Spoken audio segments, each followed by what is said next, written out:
Hola Clashers, benvinguts una setmana més a Clash en català. Anem a veure com està la classificació i els resultats de la Lliga Catalana després de la tercera jornada. En el grup A aquesta setmana els resultats són els següents. Estat Català 28, Catalunya 29, P Catalans 25, Cat Fantàstics 28 i Terra Lliure 19, Catalans 25. Això ens deixa la classificació que Cat Fantàstics segueix líders una setmana més, amb 3 victòries més 25, estrelles de diferència. Catalans en segona posició, amb 3 victòries, 13 estrelles de diferència. Catalunya en tercera posició, 2 victòries, 1 derrota i més 4. Estat Català en quarta posició, 1 victòria, 2 derrotes i menys 5. P Catalans en cinquena posició, amb 3 derrotes i menys 9. I Terra Lliure en última posició, amb menys 18 punts. Amb menys 18 estrelles de diferència. La següent jornada tenim que Catalans s'enfrontarà a Cat Fantàstics, Catalunya a P Catalans i Terra Lliure a Estat Català. Així que veurem si en el grup A segueix manant Cat Fantàstics o les coses canviaran. En el grup B tenim els següents resultats. Next State perd contra el Mugavers 26-27. Ja és mala sort, però Next State ha perdut tot per una estrella o per percentatge. Penedès Teams 21, Aioli 26 i Trabucaires 21, Traco 21, on Trabucaires es va endur la victòria pel percentatge amb un 87,8% contra un 80% de Terraco. La classificació en el grup B queda de la següent manera, amb Aioli segueix líder, amb 3 victòries i més 15 estrelles de diferència. El Mugavers en segona posició, amb 3 victòries i més 10 estrelles de diferència. Penedès Team en tercera posició, amb 2 victòries, 1 derrota i més 1 estrella de diferència. Els Trabucaires amb aquesta victòria es queden a posició i queden en quarta posició, amb 1 victòria, 2 derrotes i menys 7 estels. Next State amb aquesta derrota es queda en cinquena posició, baixa una posició, amb 3 derrotes i menys 2 estels de diferència, i Terraco en última posició amb menys 15 estels de diferència. La següent jornada, en el grup B, enfrontarà Terraco contra Penedès Team, el Mugavers contra Aioli, on es decidirà el liderat del grup, i Trabucaires contra Next State. I en el grup C tenim que Catalans 2015 va perdre contra Catalunya Cracks, 22-28. BCN Killers va guanyar City Clash el percentatge, van quedar 28-28, però BCN Killers amb un percentatge de 94,9 contra 93,5 va guanyar. I Llei de Ponent 27, Catalans Drac Z 24. Amb aquest resultat tenim que al grup C la classificació queda de la següent manera. Llei de Ponent en primera posició, 3 victòries i 21 estels de diferència. City Clash en segona posició, amb més 12 estels de diferència. Catalans Drac Z amb 2 victòries, 1 derrota i més 2 estels de diferència en tercera posició. Catalunya Cracks, que ha pujat una posició amb la victòria d'aquesta setmana, queda amb 1 victòria, 2 derrotes i menys 3 estels de diferència. BCN Killers, que tot i guanyar, també queda amb 1 victòria i 2 derrotes i ha baixat una posició, perquè els Cracks han fet més estels de diferència, de fet. I en l'última posició tenim Catalans 2015, amb menys 26 estels en contra. Per la següent jornada, tenim que Catalans 2015 s'enfronta a Catalans Dracs Z, City Clash s'enfronta a Llei de Ponent i Catalunya Cracks s'enfronta a BCN Killers. Aquí City Clash i Llei de Ponents, que també estan a dalt, s'estan jugant la primera posició segurament amb aquest enfrontament. I en l'últim grup, el grup D, tenim que Catalans 2014D va guanyar 29-17 a Catalunya. Capsigranys va guanyar també 27-22 a Despertaferro i Despertaferro 1 va guanyar a Osona Clans 2 29-17. Amb aquests resultats tenim que el grup D queda de la següent manera. Capsigranys en primera posició amb 3 victòries i més 24 estels de diferència. Catalans 2014D, que també està amb 3 victòries i 24 punts de diferència. Estan els dos empatats a la primera posició, de fet. Despertaferro 1, que està amb 2 victòries, 1 derrota i més 19 estels de diferència.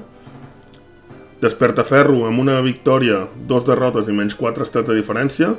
En cinquena posició Catalunya, amb 3 derrotes i menys 32 estels de diferència. I en última posició Osona Clans 2, amb menys 32 estels de diferència també.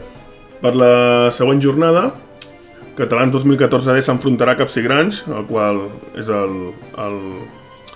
l'enfrontament a seguir. Els dos estan en primera posició, empatats. També tenim que Espertaferro s'enfronta a Espertaferro. Serà un duel fratricida. I Catalunya contra Osona Clans 2. Ara anem a veure alguns dels millors atacs d'aquesta jornada. El primer atac que veurem és de Perico, de Catalunya Cracks. És un dual walk, porta Queen Walk per un costat i Walk de Bruixes per l'altre costat. És un atac que es porta bastant ara, hi ha alguna variant d'aquest atac amb la qual tots són bruixes, però bé, és que les bruixes estan molt fortes amb les healers i s'han d'aprofitar. Al mig tira 2 golems per tanquejar i serà el que serà la part poderosa de l'atac. El rei va darrere, els bowlers del castell darrere.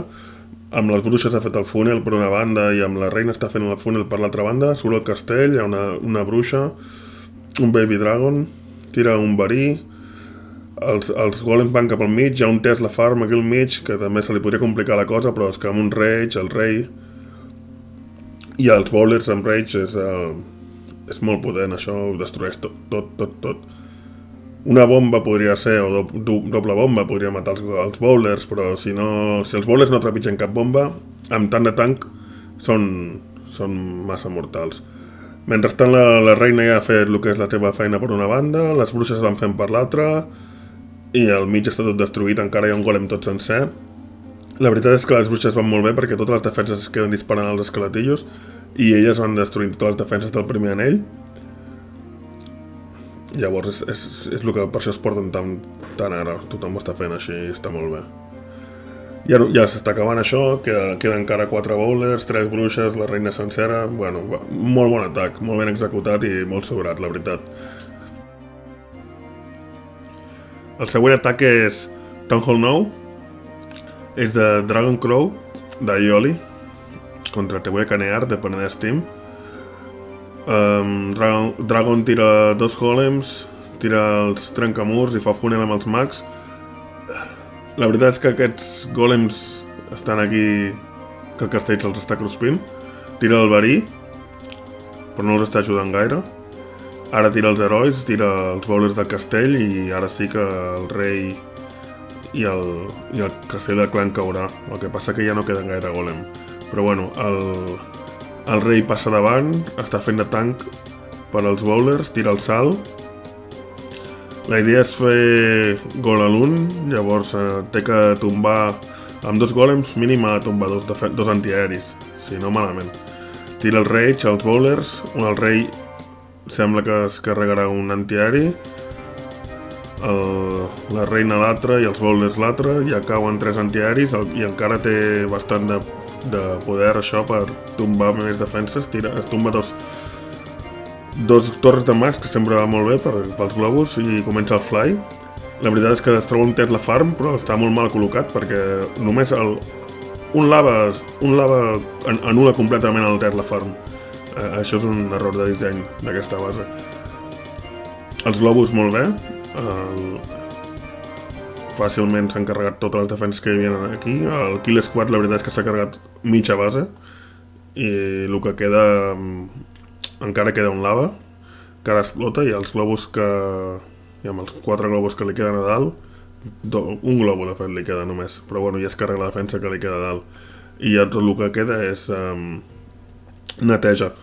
I encara li quedaven un parell de globus que també els ha guardat per la feina neteja. La veritat és que el que dic sempre, un cop està fet és molt fàcil, però s'ha de fer.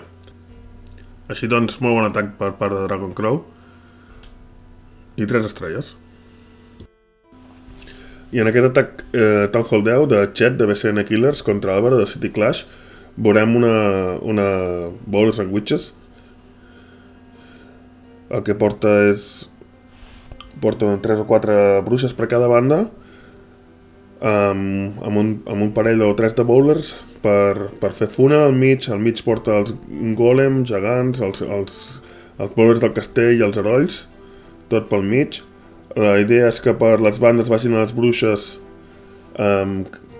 carregant-se la primera la primera línia de defenses amb els bowlers i per dintre amb els herois i els golems i els gegants i els Kill Squad, el castell, amb el rage i els salts, que porta doble salt per arribar a les dues infernos. La veritat és que ho ha fet molt bé. El primer inferno l'ha ressuscitat en un moment i la segona doncs, l'ha durat bastant, però li han aguantat bastant les tropes. Encara li queda alguna bruixa al mig, li queda els bowlers al mig, encara tenien rage. La reina està full de vida, no ha fet servir ni l'habilitat. Per fora va el rei amb els que s'ha escapat de dintre. Tenia que haver anat a dintre, però bueno, se n'ha escapat per fora i bueno, no passa res. Les bruixes van fent la seva feina. Per la part esquerra ja s'han trobat un morter, que els morters no van tan bé, ja que disparen a la bruixa i no els esquelets. Però per l'altra banda ho ha fet molt bé, tot molt sobrat. I la bruixa la reina encara estava bastant viva. Vull dir que molt bé, 3 estrelles un Town Hall 10 que no és gens fàcil. Aquest atac és de Town Hall 10 contra Town Hall 10, de Catflow, de Catalans 2014D. Porta un Queen Walk i tira un bowler per forçar la reina cap al sentit de les agulles del rellotge. El bowler està molt bé perquè també es mata el morter. Té un gran valor aquest bowler. Per 6 d'espai fa una gran feina. Tira un rage aquí.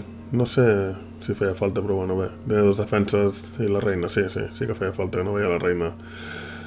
Així que molt bé. Es carrega les 2 defenses, es carrega la reina, surt el castell. Doble poison. No té res a fer el castell contra la reina amb les healers i doble poison. Si els globus no arriben ja està.